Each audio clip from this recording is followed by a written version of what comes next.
Mengapa kejawen tidak memiliki kitab suci? Saya pernah mendapatkan pertanyaan dari beberapa orang, kitab suci orang-orang kejawen itu apa sih?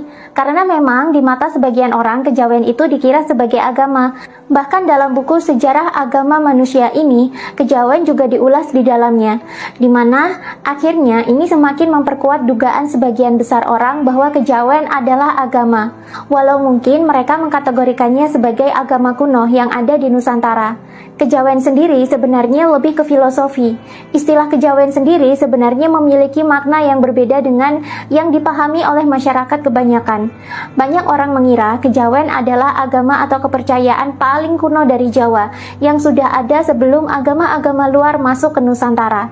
Padahal kejawen sendiri sebenarnya adalah aliran kepercayaan di mana ini sebenarnya adalah ajaran Islam yang lebih diambil di sisi makrifatnya, tapi sudah bercampur atau melebur dengan spiritual Jawa dan sisa-sisa kebudayaan Hindu-Buddha dulu.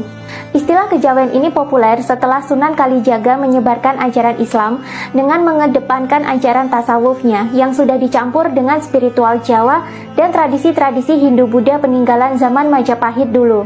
Istilah kejawen ini eksis setelah kerajaan Majapahit sebagai kerajaan Hindu-Buddha terakhir di Nusantara runtuh dan digantikan dengan kerajaan-kerajaan Islam setelahnya.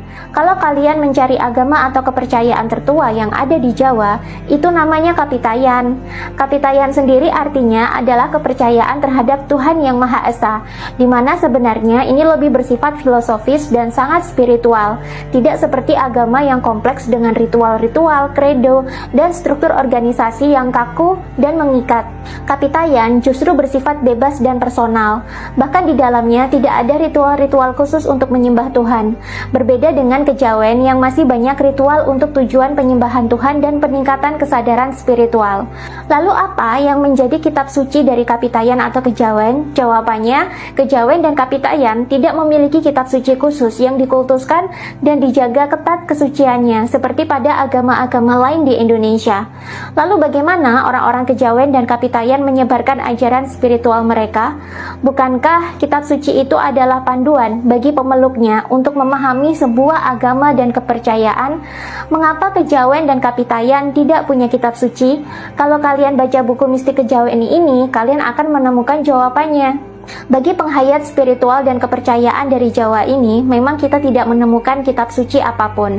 Tapi dalam tradisi Kapitayan atau kejawen, lazim ditemukan banyak sekali kitab-kitab atau serat-serat kuno yang ditulis oleh leluhur-leluhur mereka yang memiliki tingkat spiritual yang tinggi. Dan biasanya isi dari kitab atau tembang ini bisa dilakukan. Kalian mungkin pernah mendengar nama-nama kitab atau serat seperti Babat Tanah Jawa, Serat Centini, Kitab Mahabharata, Serat Wedatama, atau Kitab Wirid Hidayah Jati. Ini adalah sebagian kecil nama kitab dan serat yang ditulis oleh leluhur Jawa. Serat dan kitab-kitab lain ada banyak dan ditulis oleh pujangga yang berbeda-beda. Kitab dan serat ini kebanyakan berisi tentang ajaran moral dan ajaran spiritual yang banyak disebarkan di Jawa kala itu. Dulu memang tidak ada satu kitab suci khusus yang dijadikan sebagai pedoman dan dikultuskan. Dulu siapapun leluhur yang memiliki pemahaman spiritual yang tinggi dan mampu menciptakan karya sastra, mereka akan menuliskan pemikirannya ke dalam serat atau kitab tersebut. Dan jangan kalian pikir serat atau kitabnya akan berbentuk seperti buku tebal, seperti kitab-kitab di film-film. Leluhur dulu biasa menuliskan serat ke dalam lembaran-lembaran daun lontar yang dipotong agak pendek lalu dijahit dan disimpan ke dalam kotak kayu. Lembaran-lembaran ini disebut sebagai rontal dan inilah yang menjadi acuan para pembelajar spiritual zaman dulu. Dulu masyarakat Jawa gemar mengkaji beragam kitab dari beragam pujangga. Mereka tidak saklek berkutat pada satu kitab atau serat saja karena setiap pujangga memiliki pemahaman spiritual yang berbeda-beda. Namun bila ditarik benang merahnya semuanya sama, yakni ke arah pencerahan spiritual atau kemanunggalan dan moral manusia. Dan format penulisan serat atau kitab ini ditulis dalam bentuk karya sastra tembang, sehingga dalam satu lembaran daun lontar yang kecil bisa memuat banyak pesan dan makna. Dan kata-katanya juga dipilih sedemikian rupa agar enak dilakukan.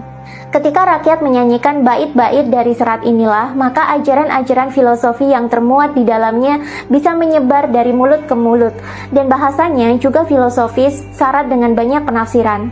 Sebab di zaman dulu, media penulisan atau dokumentasi tidak melimpah seperti di zaman sekarang. Dulu, untuk bisa menghasilkan satu kitab saja, leluhur kita harus membuat kertas sendiri dari daun lontar, lalu ditulis tangan, dan membuat kotak kayunya sebagai cover dan penyimpanan. Kalau ingin menduplikat serat atau kitab ini, ya harus dilakukan dengan cara yang sama.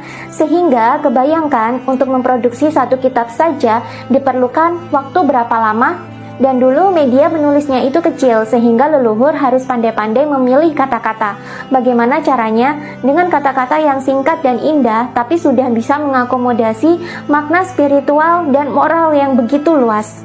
Karena itu, bahasanya menjadi sangat filosofis dan multitafsir.